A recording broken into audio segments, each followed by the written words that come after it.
All right, I have 12 o'clock. I know the rest of you would love to enjoy this beautiful sunny afternoon, so let's get started, and we'll go around the table. And why don't we start with our amazing host, Mandy.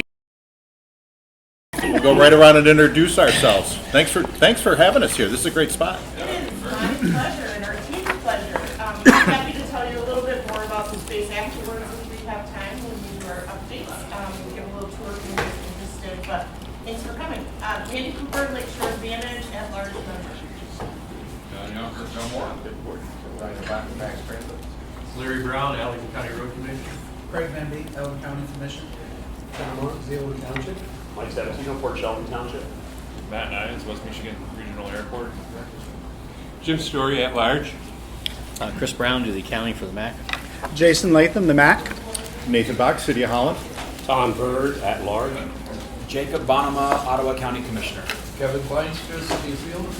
Kurt Children, Ottawa County, proxy for Attorney Association. Vince Bush, Holland Township. Blake Ray, I'm not playing.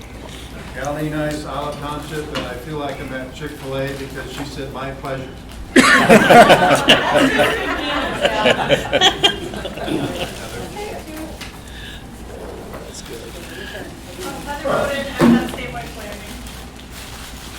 Judy Fisher, and let's stop right there. This is my last policy meeting. I'm retiring, and I just want to say thank you. You've all been fun to work with. And a good shout out to those of you who figured out early on in my 6 years, you never open the first email I send you. You wait for the second one that I correct. Well, thank you, Judy. We're taking Judy out to dinner this week, so we're making sure that we give her a proper send-off, but I can't thank you enough for helping me in this last few years, so you're an absolute gem and an asset to the MAC, and you will be missed. Oh, thank you.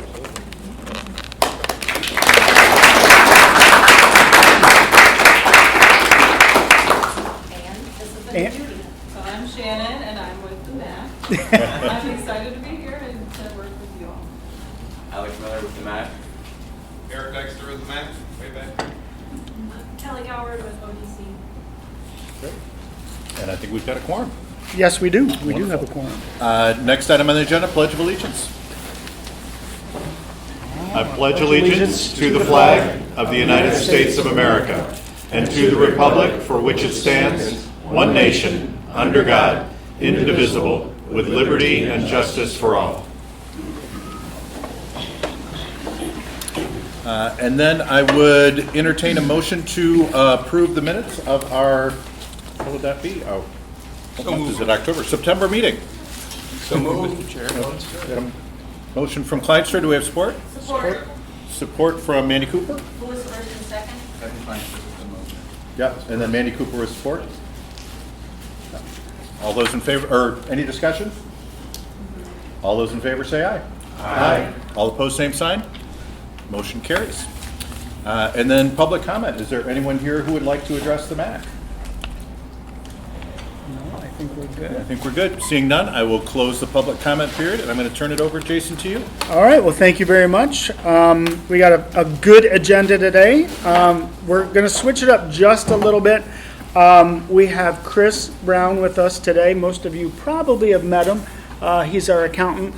We're just doing a quick financial update if anybody had any questions. Right now, we're wrapping up FY24. There's still a few things that are getting put together and closing those books. But I don't know, Al, if you want to just real quick, this was in the packet. That's the financials that are,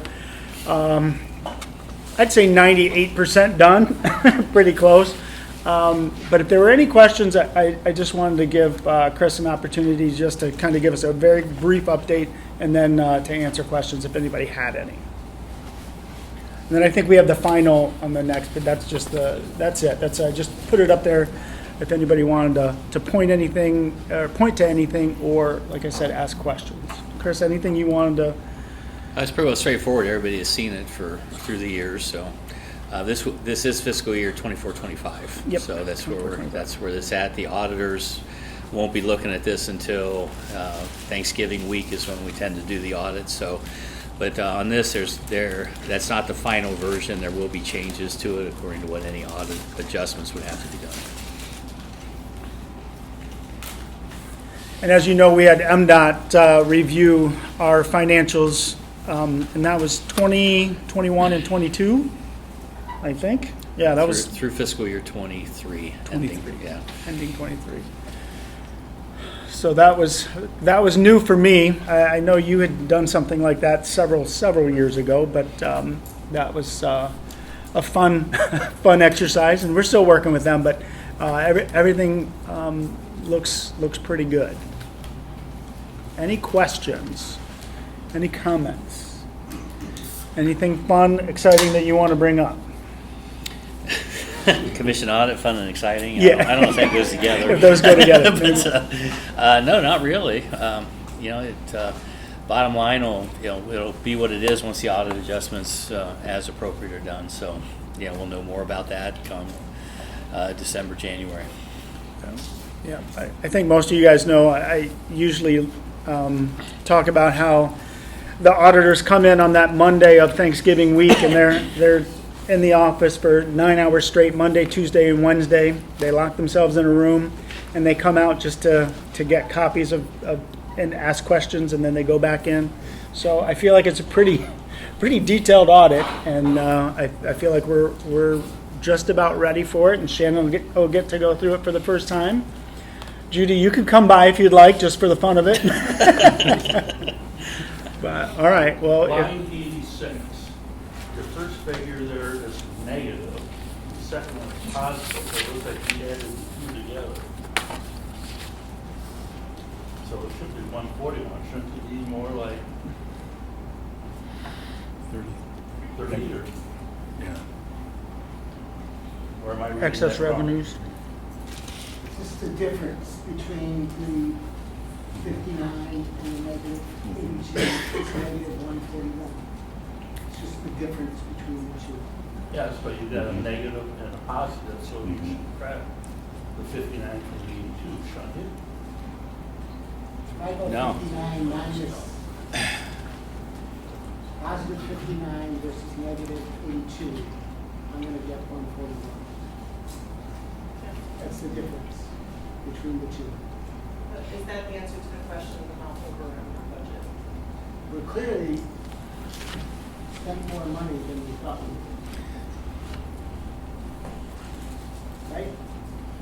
Correct. That's the way it reads. The difference between 59 positive and 82 negative is 141. Yeah. So that's really the We're 141 right. out of whack. Yeah, in part. Well, yes and no. Compared to budget.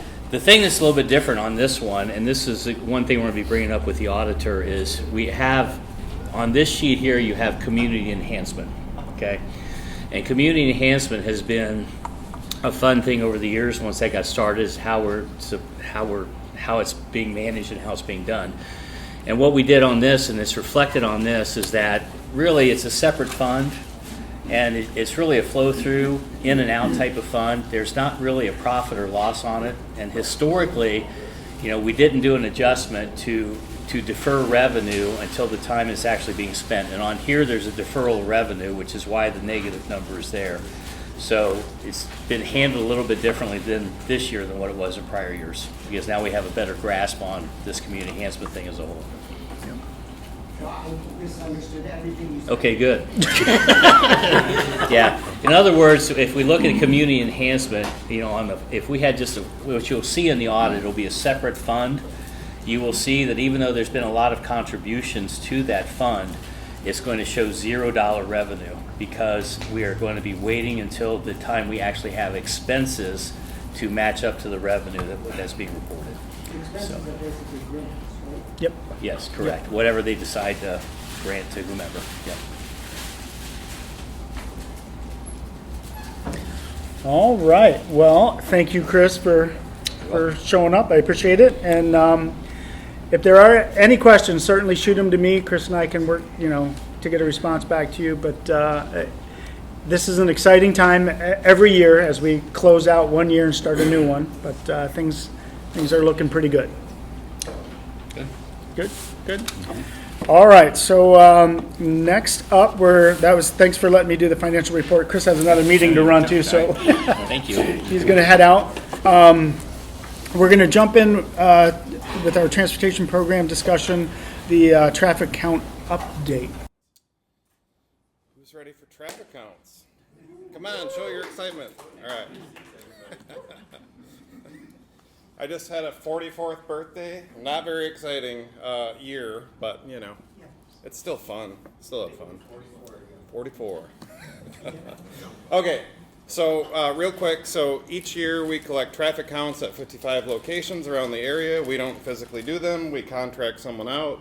This year we picked AECom to do our traffic counts. They did them in May after tulip time, and then in September when school resumed. So.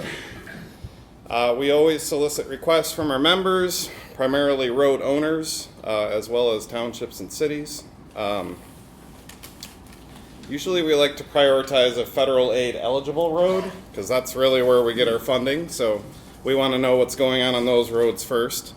Then we would do local roads after that. So also we minimize the double counting. We work with Ottawa County Road Commission, Allegan County. So they do their own traffic counts, but we kind of supplement, and they supplement us on the same token. We do not count on state truck line, which would be MDOT-owned roads. Data is collected on speed, volume, and classification. So this, you come up with an AADT. This is more of an educational piece. So average annual daily traffic is the number we're looking at. Sometimes it's called ADT, but we're AADT. So it's used for analysis and future planning. Okay, so out of the 55 locations, I don't know if you can see some of those numbers on the right, but pretty much the map on the left is our whole planning area, and it's kind of sorted by volume. So tiny green, it's less than 1,000 cars a day, or vehicles, I should say. When you get up to the darker green, 1,000 to 2,500. Yellow is 2,500 to 5,000. So anything below 5,000 is really going to be a collector road. You're not into the arterial roads at that point. Once you get above 5,000, then you start talking minor arterials, and above 10, definitely a major arterial road. So no surprise where most of the traffic is if you live in the area and if you've driven around. It's going to be, I kind of zoomed in on the right there to show where all those higher counts are at. So the biggest count we saw was on Chicago Drive west of the US 31 ramps in Holland Township, 22,000 cars a day. Another surprising one to me was Hoover and 16th. As you know, there's a lot of things going on over there if you drive around that area. So they actually had 17,000 cars on 16th between Hoover and 31 over there. That's also Holland Township, border with Holland over there. And close to home for us on Douglas Avenue, west of River, 17,000 cars. So I am proud to say we actually have these all up on our website now. We have a Google map. It goes back to 2019 as of now, and I'll keep digging back because there's things all over. I don't know what happened before we got here, but I'm digging and I'm finding the counts, and they're organized a little different. So, but one of my big goals for the rest of the year, of course, is to put out more data for the public on Google Maps. So we think that's a good, sometimes when you use an ArcGIS, it gets a little complicated, and there's things that the public really doesn't even understand or know, so we're kind of trying to keep it simple for them. Eric, I got a Yes, Vince. So those numbers that you presented. Yes, sir. Do you know what the increase was? So most of these are actually decreased. Yeah, and a lot of these actually we have not even done counts at the MACC. So if I really wanted to get into the weeds, I'd dig into Ottawa County counts and Allegan County counts, which certainly we can do that over time. I would say Ottawa County has a very robust counting system, and they do it every 3 years. So they go through it. Is that correct, Kurt? Every 3 years cycle. So I think once I do all this historically for the MAC, and then I think I'm going to add in those Ottawa County and Allegan County counts too. So your projection is it going down? It is going down, yeah, in most areas. So growing areas, it's going to increase a little bit. It's kind of hard to compare apples to apples because anything could affect the traffic count. So if there's construction nearby, your counts could spike depending on when you're doing them. So to find trends, yes, you can find them long term, but I think you'd want to steer away from areas that add construction or were involved in a detour. So. Yeah, and that's one of the reasons we reach out to make sure we understand what's going on, because we know what's happening on the federal aid routes pretty well. But that's not to say that a road commission or a city might have a project going on that it doesn't have any federal money and we might not know about. So that coordination helps us kind of drill down and where do you want the counts, how do you want them counted, and we try to get back to some of the same locations within 5 years, just to make sure we're staying on top of it so we can start projecting where there might be an increase or decrease. And we might have, something I thought about. My wife goes to grad school at Notre Dame right now. I married up, I know. But she's in nonprofit administration, and one of her classes, they said to find a trend, you need 3 data points. So we might pick out 50 locations that we are really interested in and maybe even track them for 3 years and then take requests for the other 5 or 10, whatever it may be. So that's something we kind of got to talk about internally, but with our long-range plan, we contacted obviously all of the members here and business owners, trying to get a sense of what's the growth. Are they planning on expanding? Are there new housing starts? Those type of things.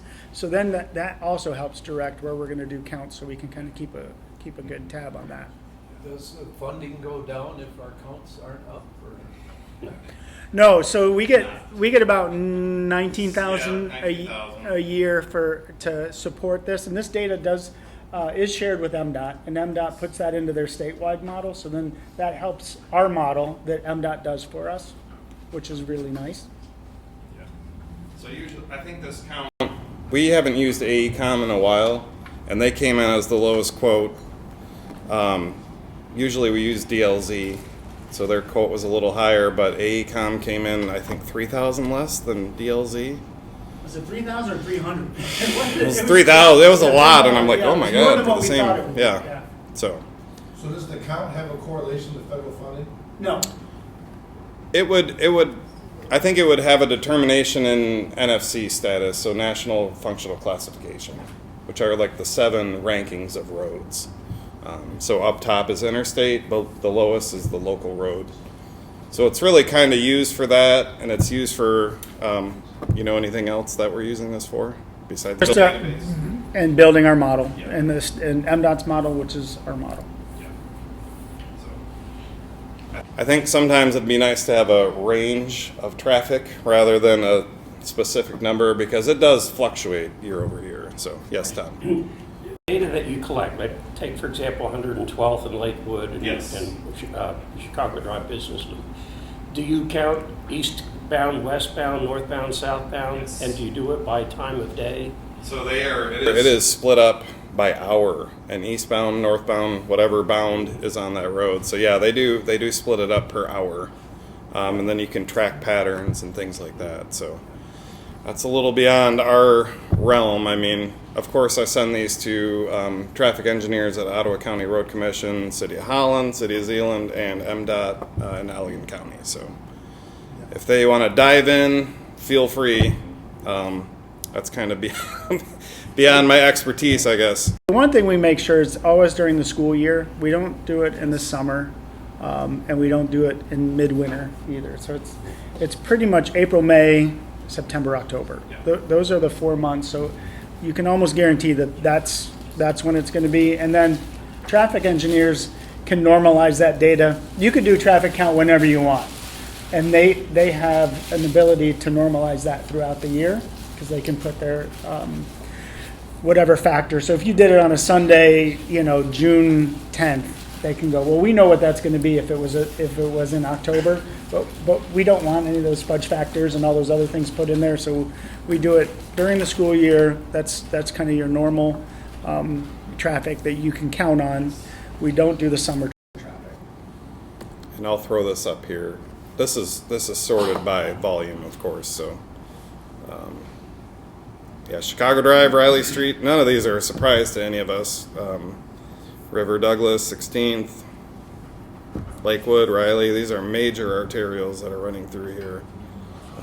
Even if they're not classified as such, they're really arterial roads. So a lot of volume. But yeah, one that surprised me is Van Raalte at 10th or 11th Street there, that they get that many cars. I mean, that's on my commute to work. I believe it for sure, but that's a lot of volume for that road. So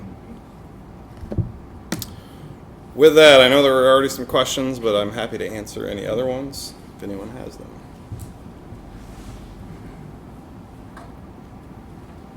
Speak now or forever hold your peace. Okay. Just know they're on our website, and you can check them out if you want to dive into the details. And if you need more information, I'm happy to provide that to you. So. All right, thanks. All right, next up, MDOT and federal highway comments. No federal highway, but I know MDOT's here.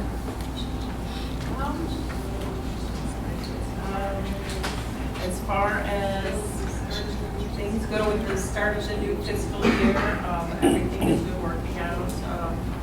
Everybody's got their project authorizations and are moving forward. Yep. So thanks to Matt for getting all of that information into us so that we can get those moving forward and seamless transition from year to year.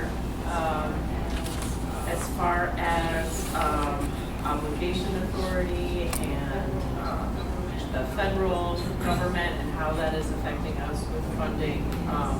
Everything is working out as normal. What normally happens if we don't get our obligation rate given to us within a certain amount of time, they give us monthly rates to help us identify funding and make sure that our estimates all stay on track for the next fiscal year. So we will definitely be in correspondence and any changes with that as things move forward. But right now we are doing fine.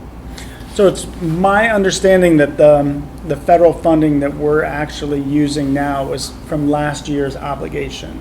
So there shouldn't be, even with the shutdown, there shouldn't be any hiccups along the way unless there's an actual processing something. But we're not anticipating anything like that? No, like you said, we've got the funding that we're using as our obligation for this coming year. The way it's been described to me is think of us using all of the federal funding on a credit card for a year. Yeah. And then we pay it back every year. But the very smart fiscal manager in our office figures all of these numbers out and tracks them on a monthly basis. And if things change along the way and if we stay in a shutdown, we'll be okay up until, don't quote me on this, I think he said January. Okay. And then we'll just, be estimating again. Okay. Yeah. Which is, I mean, it's a really hard concept. Yeah. I'm not worried about it because you said there's really smart people that do work on that, which then let us know. I think I was a little bit worried when they were talking about the shutdown, but I was like, wait, this money was obligated a year ago. So they can't take the money back that's already been assigned. So we're in good shape. And I was surprised because I put in, which should be our second to last Safe Streets for All funding through Delphi a week ago, and that's straight to Washington D.C. and they approved it that afternoon and got back with us. Said your money's it's in the bank, and that was like within an hour, which that was amazing. So Eric and I said, why can't we work with this guy more often? So that's good. I saved that email. He was very helpful, very, very, very helpful. All right, any other MDOT kind of on the local side? Mainly just wrapping up construction, still designing our I-96, BL, maintaining that job. Okay, It's really good. very Well, good. and then can I jump back in? Yeah, yep. Because we're getting a lot of questions about, at the RTF meetings about the marijuana tax and if we know anything, and the short answer is no, we don't know anything. What I understand is that it's being challenged in the legal courts right now. Okay. I'm sure Craig probably knows more about what's going on behind the scenes than MDOT does at this point.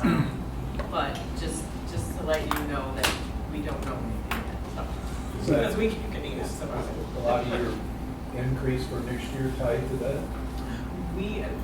So it's all going to be local money, and the way that we're kind of envisioning it and guessing, and this is the big guess, is that it probably will just be allocated into your Act 51 allocations. That would seem the most seamless way for that to happen and roll out. But it won't be, an MDOT-led type of funding like we do here at the MPO. And I can give County Road Association, I can call Denise and just ask her for an update. She'd probably know. And then if I hear anything, unless Kurt, you have any insight. Well, we anticipate with all the funding, we get 12 million. We are setting aside 2 million for that challenge for the marijuana. case. Okay. That's how it works. And then we're just gonna roll it into the following year. Okay. That sounds good. The local roads, with the new state budget, we're getting some extra out of that too, are we not? Yeah, that sounds like, I haven't gotten the update yet, but from what I can see, that sounded like that was a pretty good bill. Yeah, So, it's 24% of whatever the wholesale tax is. And that gets put into one large funding pot and gets distributed out to the counties. is that something, is MDOT putting any one-pagers together to kind of explain how this is, it's pretty new, so I'm assuming you guys don't have stuff to send We don't out. have anything to share at this point, but I know that CENTCOM is putting together some stuff Yep. for their MPOs. Okay, yeah, and we can do the same, yeah. Yeah. All right, but no, that's a good point. We should have that update here pretty soon. All right, well, thank you for that. All right, so we're moving Outdoor Discovery Center because I know Travis isn't here yet, but Kelly's here. Oh, did Travis? You're back here. All right, do you want? Yeah, that's right. Yeah, who's Travis? I was like, who's this guy? Well, do you want to jump up? Are you ready to go? I will do whatever you want me to do. All right, well, you're next on the agenda, you and Kelly. All right.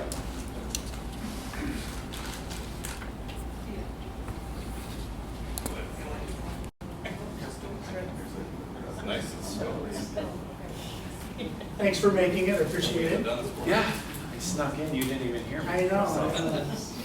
When they did this building, I asked them to put quiet sliding doors on it so I could sneak. I didn't see you walk by either. So I came from the backside. There's this You have a beautiful special area traffic down entrance? here. Yeah, the mayor got me in my own parking spot. So. You want me to leave yet, or you? Well, I just want to say thanks to all of you for having us in, and honestly, Kelly, as the director of our conservation department at ODC Network, really oversees all of our work that we do with the MACC and with all area units of government. But I just want to take an opportunity to come in as well as the CEO there and just say thank you to all of you for your continued support of our work and our partnership. It is amazing to work in a community and with organizations that partner like this community does. And so we have relationships with many of you here in the room around Greenway stuff and Project Clarity related stuff, and obviously the MACC and our partnership around the watershed work is just, it's a tremendous thing to be a part of, and Kelly's team is doing a great job of that. A couple years ago when we sort of did I don't know if you'd call it a merger or whatever, but when Kelly came over from the MACC office into our team, she was essentially at that point in time an employee, a team of one, right? Is that fair? She now has 6 people helping her do this work within our organization, and I just think that is something we want you to know, that your investments in this partnership are leveraged significantly.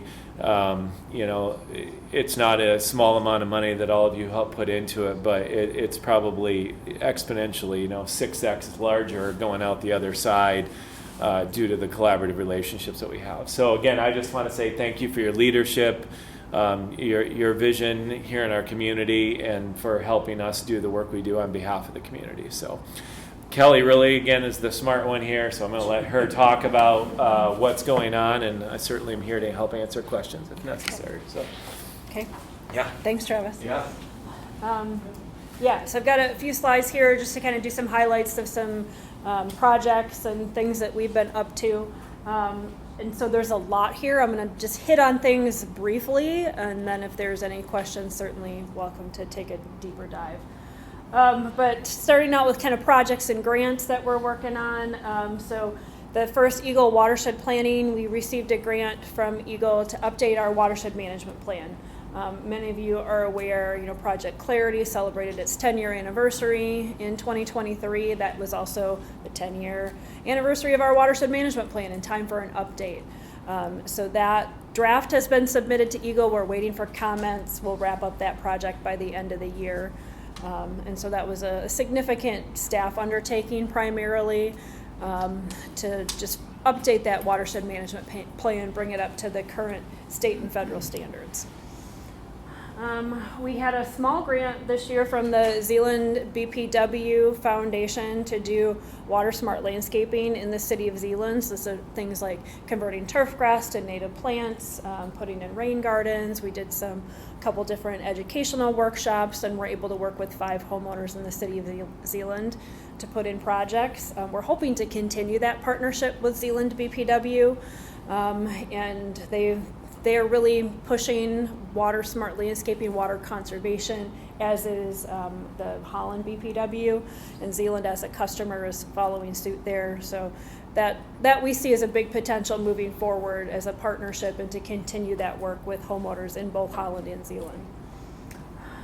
We also had a small grant this year from the Great Lakes Commission to do what's called a landing blitz. Oh, I forgot that top picture. That's one of those projects in Zeeland.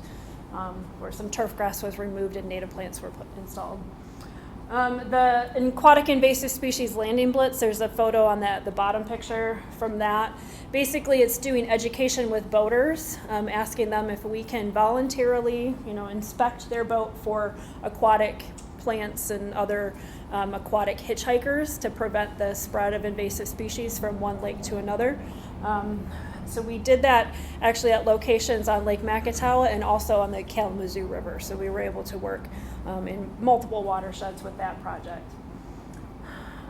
We have an ongoing privately funded study to look at a phosphorus removal facility. This was something that we had identified early on in Project Clarity as something we wanted to look at eventually. We felt this was the time to do that. So we're actually working on wrapping up that study.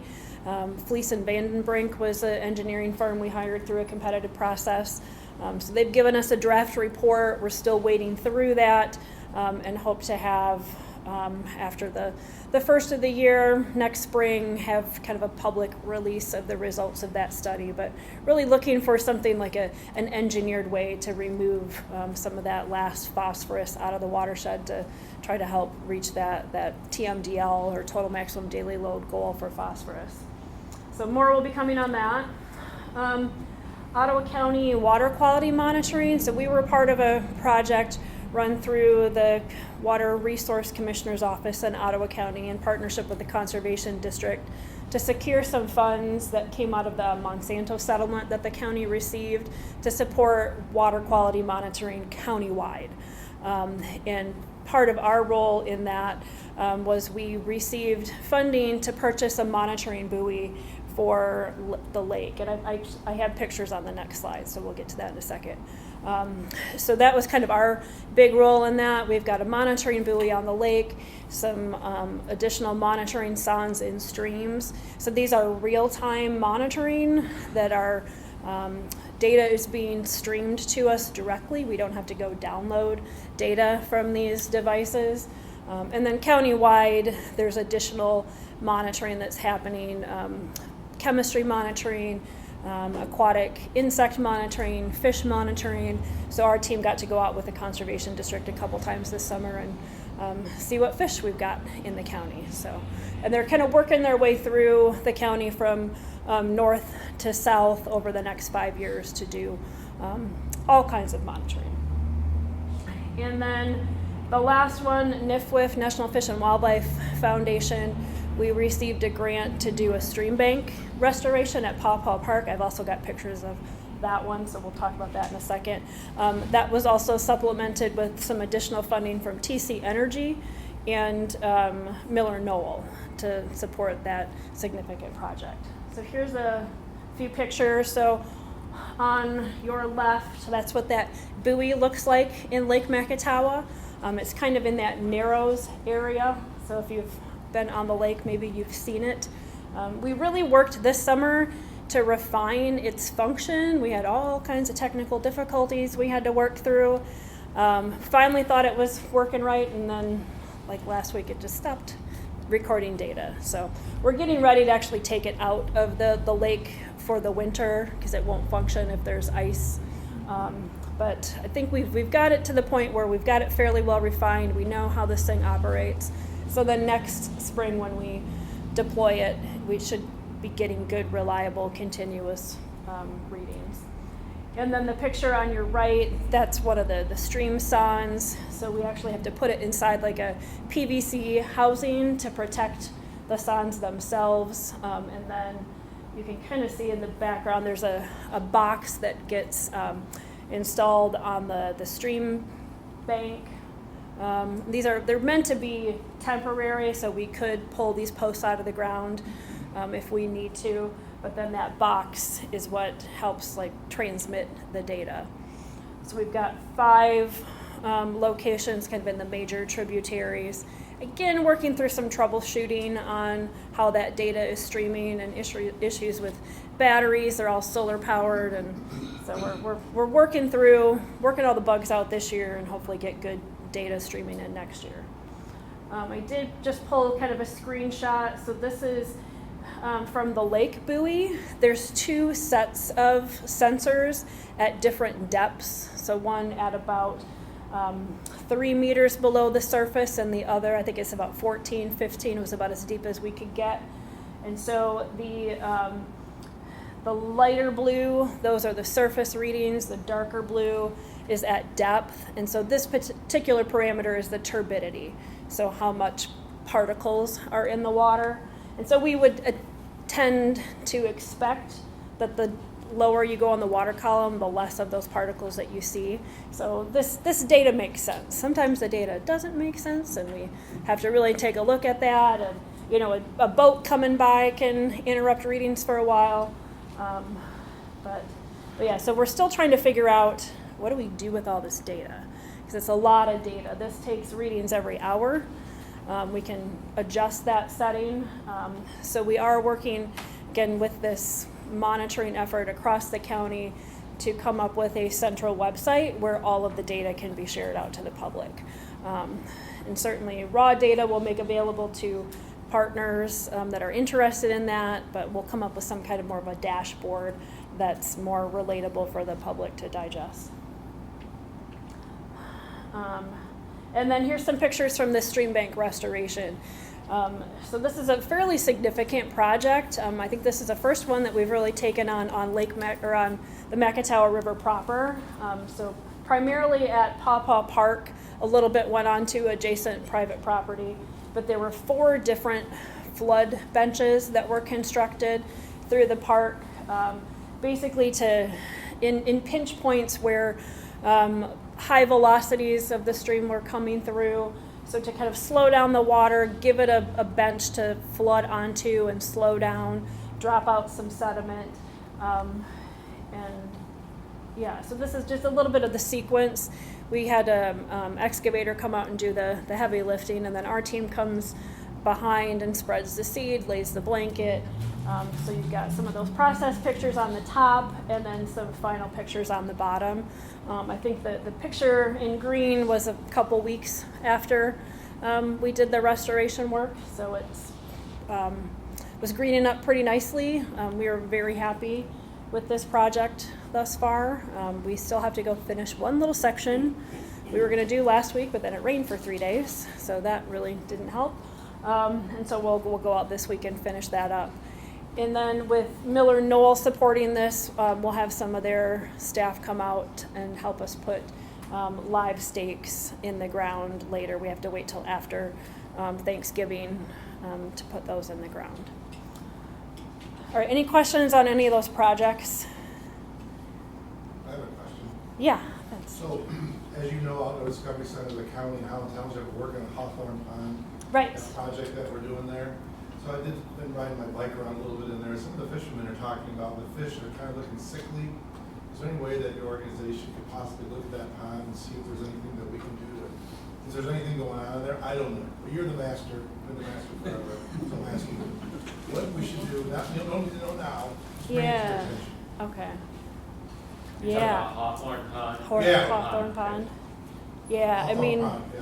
it's a little bit beyond our expertise. Like fish are not really our thing. I mean, we might be able to get some water samples to like Hope College to test, but Whatever you can do. Yeah. Yeah, I trust you. yeah. I mean, we know some fisheries people that could come take a look at the fish and Yeah, so. whatever you think. Okay, yeah, we can connect offline. I know it's a big deal coming up. Sure.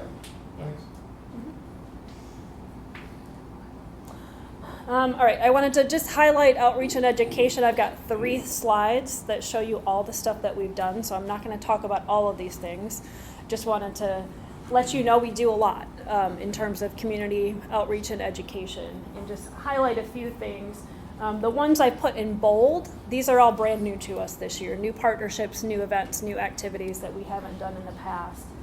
And then just highlight some of the pictures here. The top picture in this photo is from the Cultivating Resilience Conference. That is an event we've done in partnership with the 2 county conservation districts, NRCS, MSU Extension, to really do an educational conference for farmers. So we are planning to do one next February at the Pinnacle Center again in Hudsonville. And then the bottom photo is from one of the museum events that we did. Partnering with the Holland Museum has been really great for us this year because they get really great attendance at their events.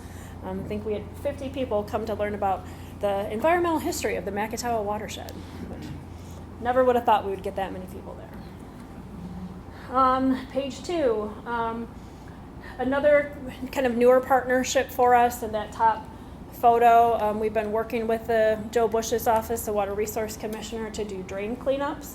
It gives us kind of and our volunteers access to areas that we don't typically go to. We usually do cleanups on Lake MACC itself at public parks. And so this was it's called Drain 40. It runs through Holland Township, like behind like where Lowe's and that kind of shopping center is.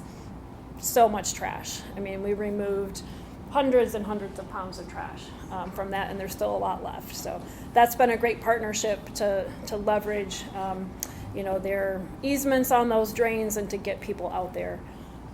And we've had great support with sponsors to provide dumpsters, and we can buy food for volunteers. So that's been a great partnership. That trash there? I think multiple sources. I mean, and that's kind of a next thing is really to look at where is it coming from. Some of it certainly there are uncovered dumpsters behind a lot of those shopping areas. Also some construction was going on, but most of what we're finding, plastic bags that blow around very easily. Certainly like food wrappers and things that might be discarded out of windows, things like that. We also found, I think the first time we did that cleanup, 20 tires in the creek. So some people just, use as a garbage disposal, I guess. They think it's going to float away and it doesn't. So,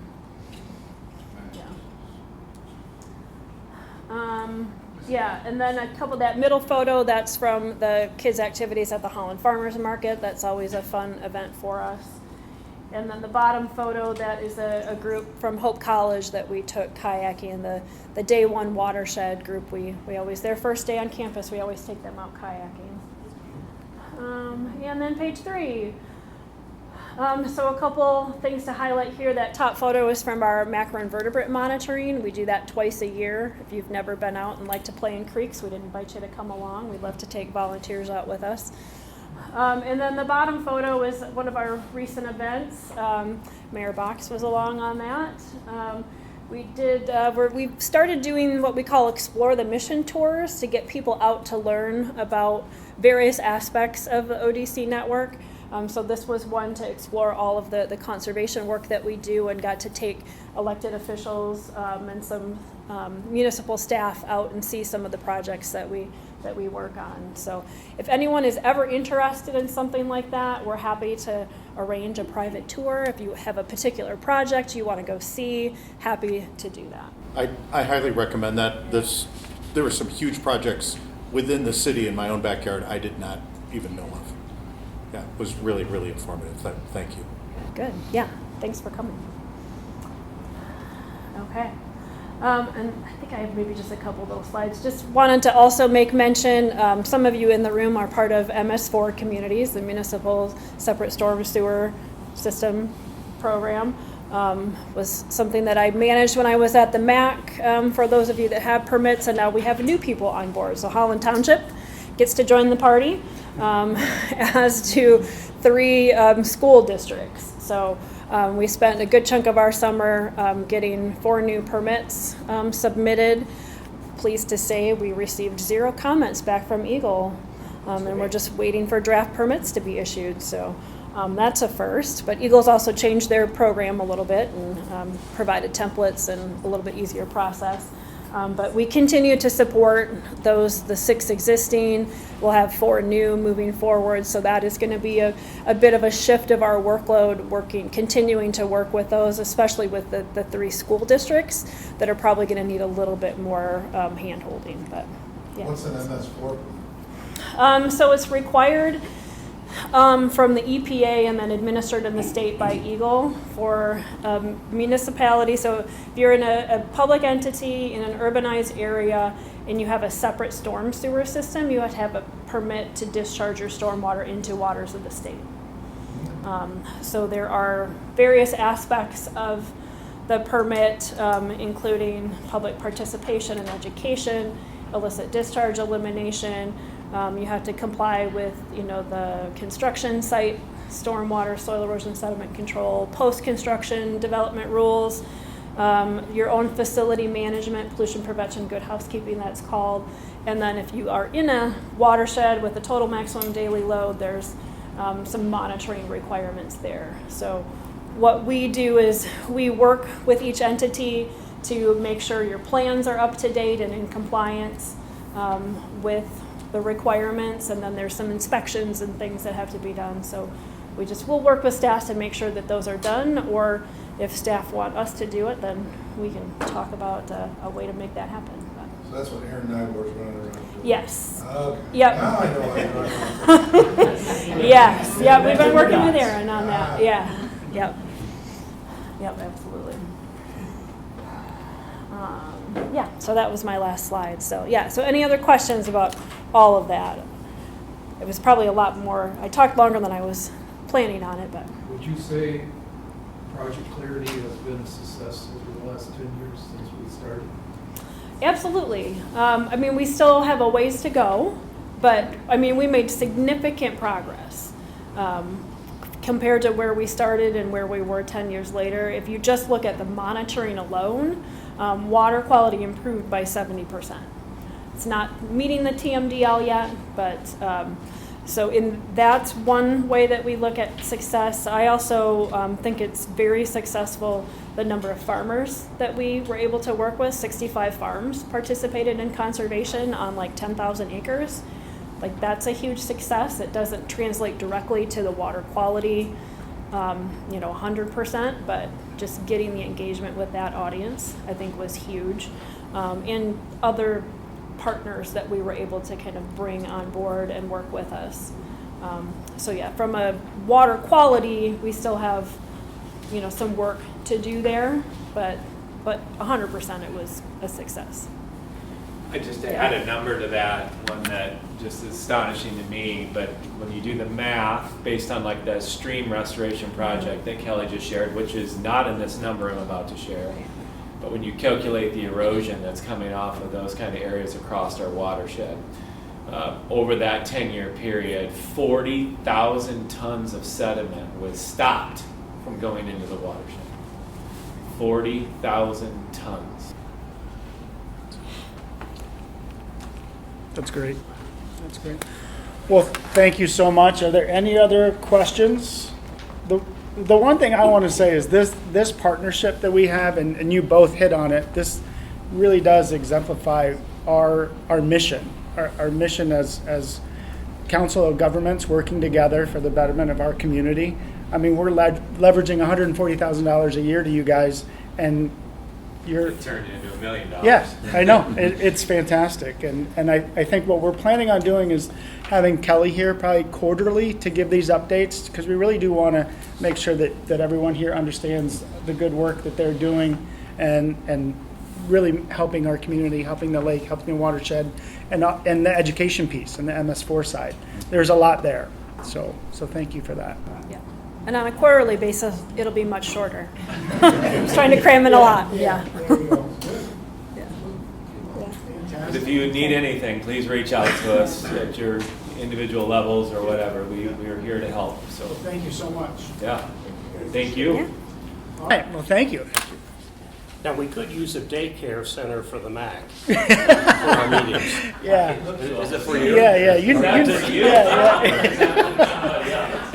wants to go to the slide. Yeah. It's open to anybody. We're okay with it. Yep. All right. Right. So I'm going to jump into, we're going to try to keep it to an hour. We got about 10 minutes. I think we can get close, maybe not right on. But the exec committee report, I'm going to jump right into. That was a couple weeks ago. And in your packet, you saw that our commercial insurance renewal is being renewed, updated. And it was a modest increase. It wasn't too bad. But the thing that I did want to highlight is our cyber policy. That went down almost $300, 200 and some. So anytime you see a decrease, but we still get the same level of support on that policy, that was exciting. So BHS did a really good job of hunting around trying to get us the best price, and they did a good job there. The other thing I wanted to highlight is we did talk about kind of a succession plan on the accounting finance side. Chris was here today, which was really, really nice.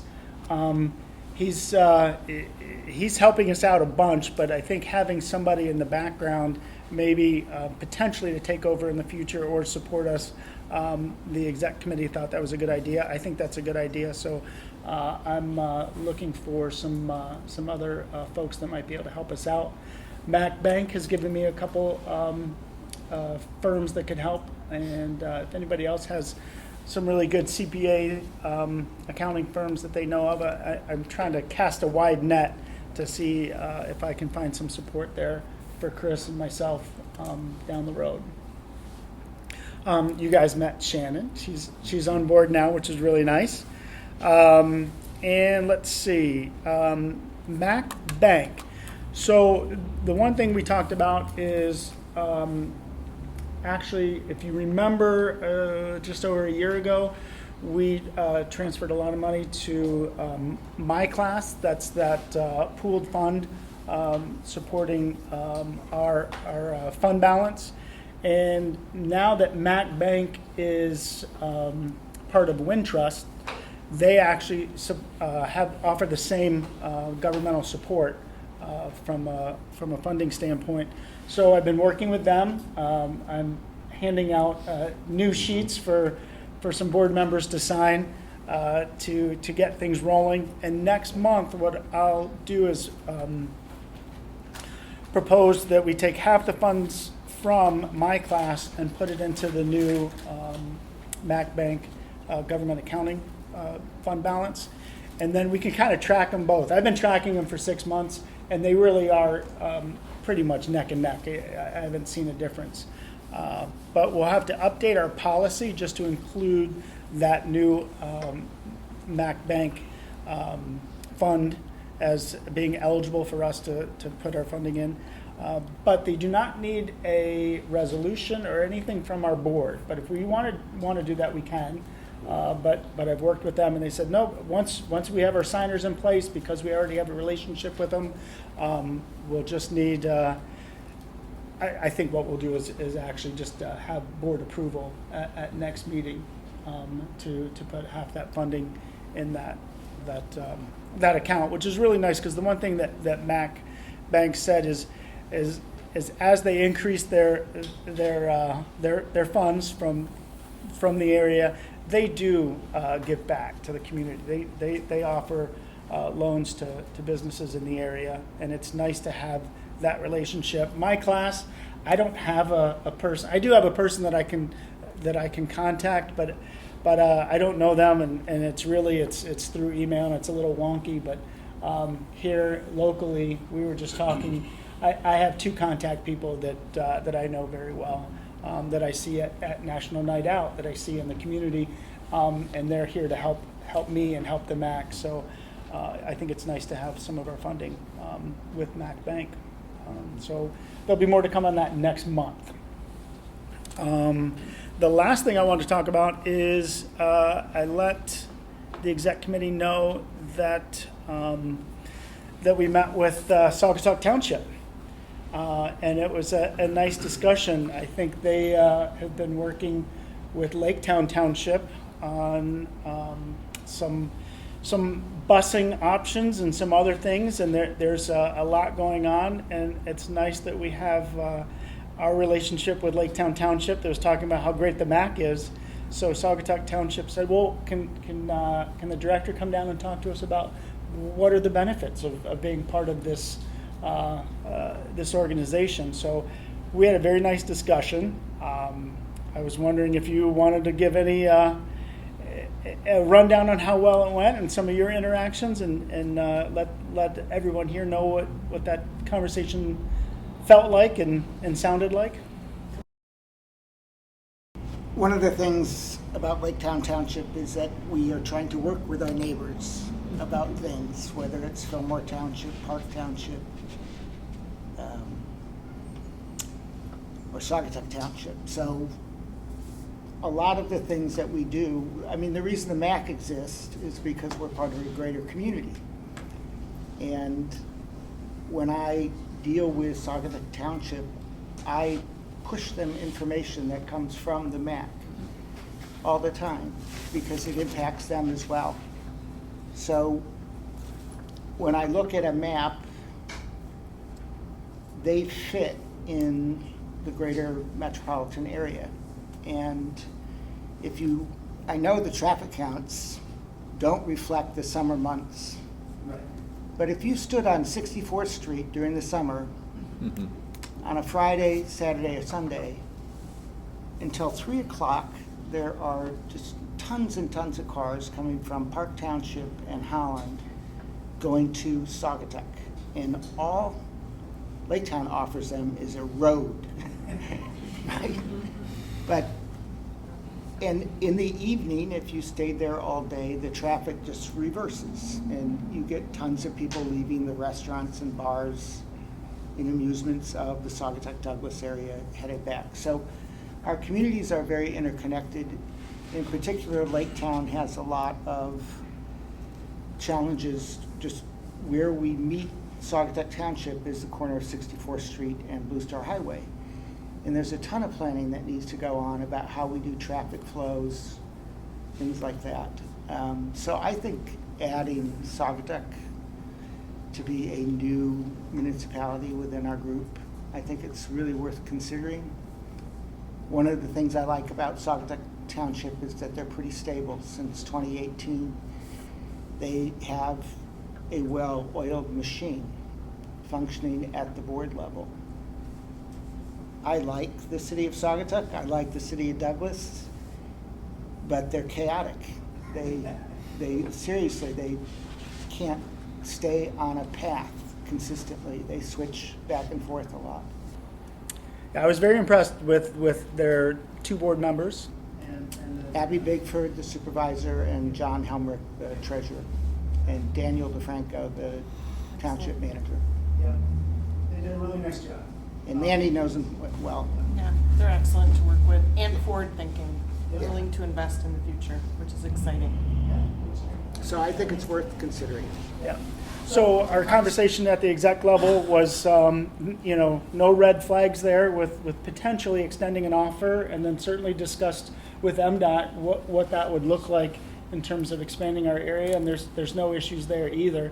And really, as an MPO, we're supposed to look at least 20 years and kind of figure out what does that development pattern look like, and I see that there is some probably development heading that way. So that might be something. We're going to keep those lines of communication open, kind of do some back channel stuff, potentially invite Saugatuck Township here to meet with us, talk to us, and kind of see where things go. And I guess right now it's kind of more of an information to let people know that we're talking to them, and potentially with the end goal of inviting them to be a member of the MACC. But more to come on that. That's where we are right now. And that's the last thing I had. If there's any other questions on the administrative update, Alec and I are going to jump into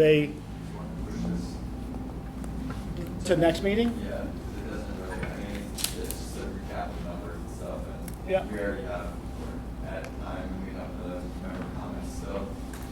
I Yeah. think we all look forward, you come to these meetings because you want to hear us speak, but I think we can push it to next month, if you're okay with it. Yeah, is anybody okay with us? We can do member to hit our 1 o'clock. We can do a quick roundtable and push this. There's good stuff on there. But It is good stuff. That's a little teaser you should come back. Yeah, come back to next month. That's a good point, Alec. Thank you. All right, well then let's jump into member comments if everybody's okay with that. We'll start with our host. Yeah, thank you, and I'll keep mine pretty short. Again, welcome everybody. You are sitting in the Next Center, but more specifically in the Surge Learning Lab. So the Next Center we opened at the end of last year, so we've been in this space about 10 months, give or take, a little bit over that. Previous to building this building and relocating, we were running a pilot business incubator up above Butch's on 8th Street. We had 25 to 30 startups and founders that we were working with in that space, but nobody saw them, knew where to find them, and the only way you knew it existed is if you bumped into the right person and they said, oh, you should talk to Lakeshore Advantage and Surge and they can help you out. So we had this vision for really bringing the incredibly cool, innovative, forward-thinking startup community down to the ground level and have a physical place where we could center that activity. And I'm excited to say today we have more than 50 members, so startups, entrepreneurs, and support network providers who are working out of this space, some of them daily, some of them weekly, some one-person teams, some larger person team, multiple person teams. And that's really in thanks to the forward-thinking investment of the extended community. We had a lot of participation in the building of this facility from the private sector. We had public sector support out of the gate, which allowed us to launch it. And all of the Surge programming is supported by a TIF from the Smart Zone that is supported from the City of Holland and Holland Charter Township. So really, this would not exist without that community support. All of the startups we work with are either high-tech or high-growth product-oriented, and our goal is really to create and fulfill that pipeline of future employers. So employers change, some move on, get bought, some fade away, unfortunately. We need to be always bringing in that next generation of employers to make sure our economy is sound. So happy to tell you more about this space. I will say this learning lab is available for rental. If you have a community event or something you want to hold, you can connect with Marissa at our front desk. But we also hold a lot of education sessions in here and learning opportunities as well. So thank you for coming. If you want a tour or have more questions, I'm happy to do that afterwards. Mr. Ringelberg. Lake Township, so we finally have a professional manager versus an unprofessional manager. I think Nathan met Stephanie Fox on the tour with ODC, and so that seems to be going okay. And I hope people have signed up for the Felt Mansion unveiling of the 144 Christmas trees that happens towards the end of November. It's a themed Great Gatsby party to celebrate 100 years of the Felt Mansion and 100 years of the novel Great Gatsby. That's what's going on in Lake Town. Nothing really new. Just busy putting out fires lately, it seems like. So hasn't been much fun, but Literally? anyway. Not literally, no. Okay. We had a lot of rain, so. But no, that's all I had. So.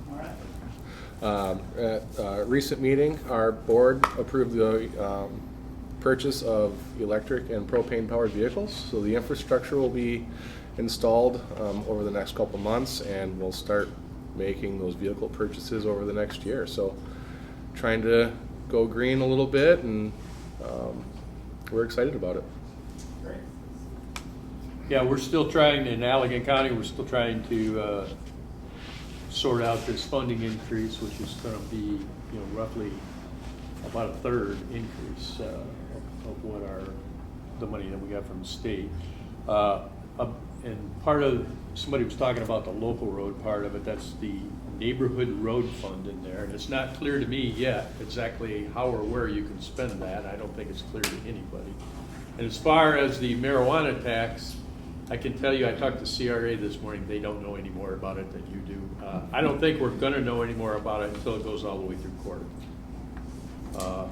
And also a big part of this that kind of gets passed over was part of this bill, there was a $100 million increase in the amount that's going into the Critical Bridge Fund, which is sorely underfunded. So that was a welcome increase as well.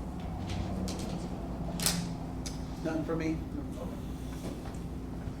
Not really much going on in Zeeland Township either, other than RWE is looking to put a solar farm in Zeeland and Jamestown.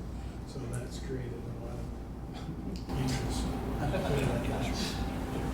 Yeah, Port Sheldon, we did finally adopt our master plan after one pushback to the planning commission with a couple of objections that they sorted out.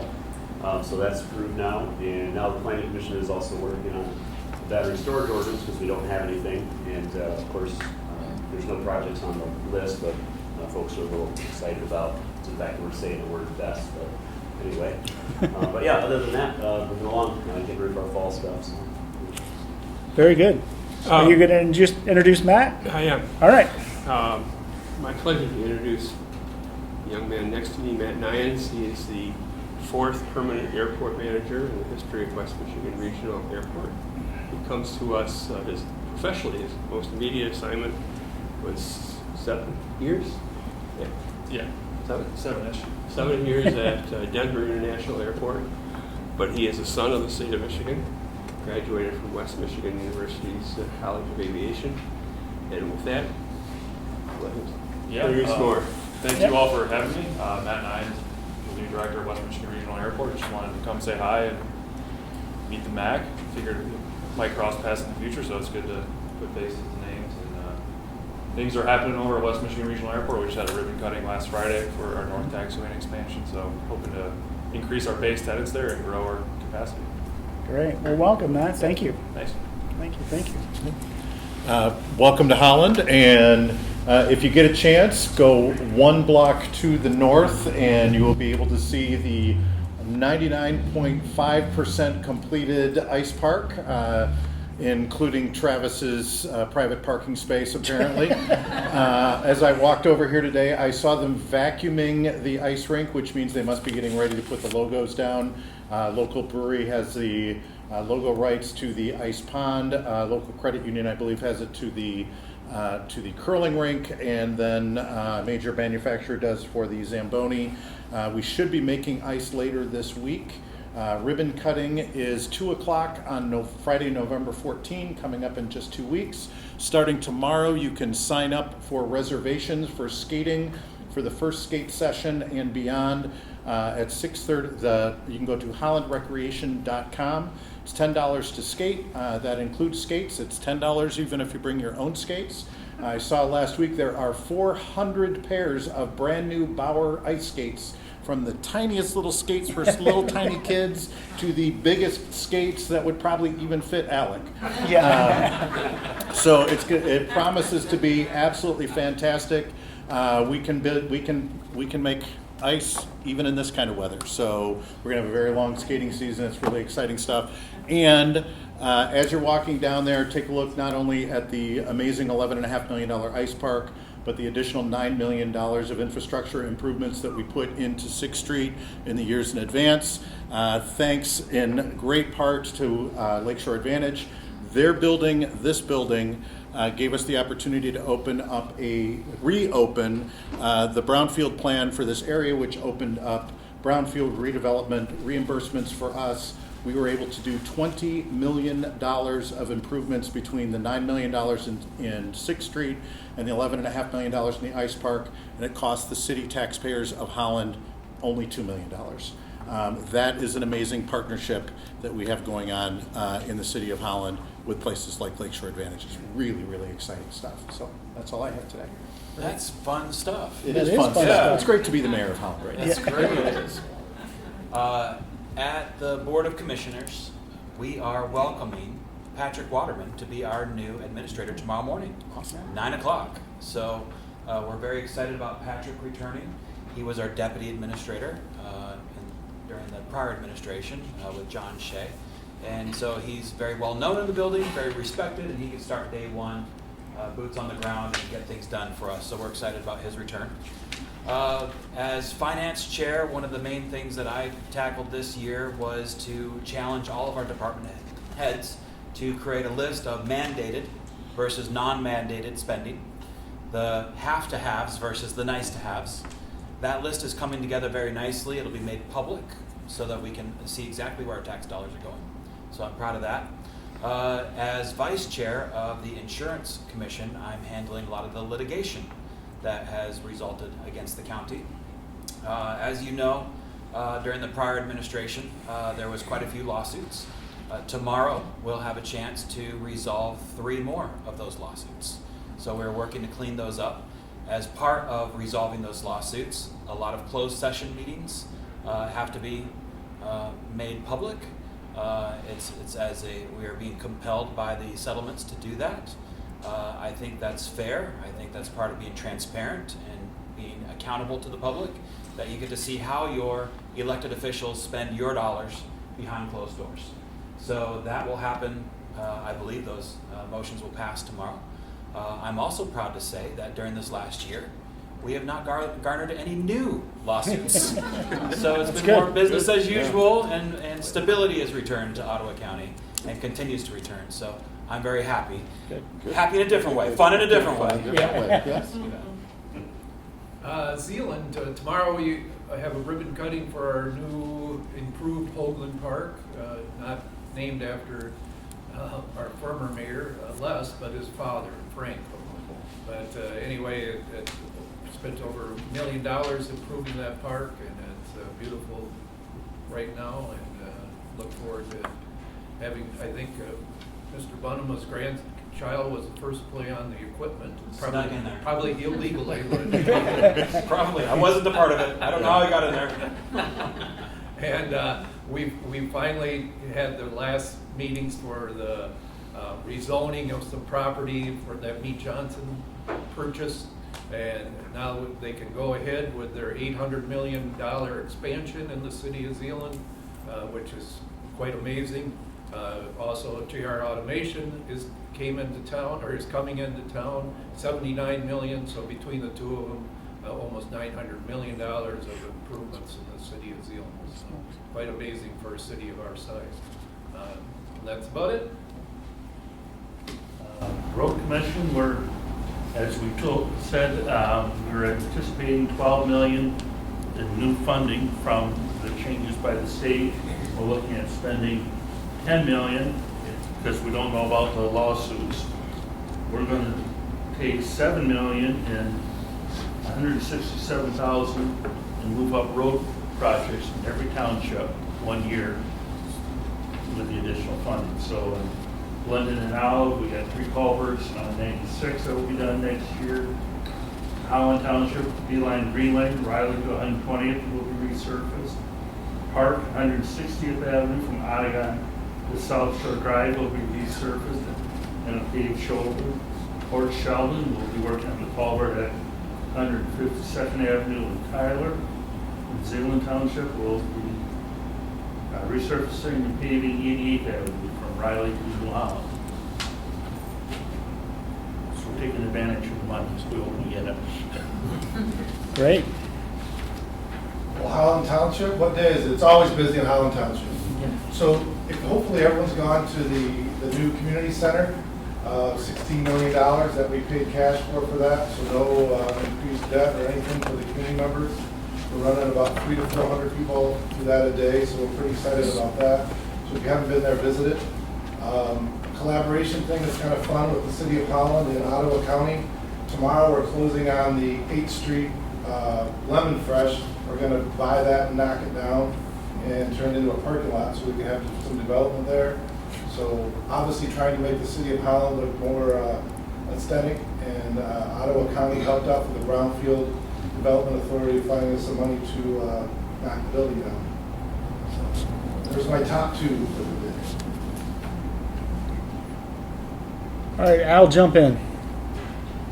We're hosting a informational meeting on November 18, that's Tuesday, with the Ottawa County Road Commission. There's 3 roundabouts coming in our area, one in our township at 120th in Port Sheldon, there's one at 48th in Baldwin, and the third one is at 144th in Lincoln near Grand Haven.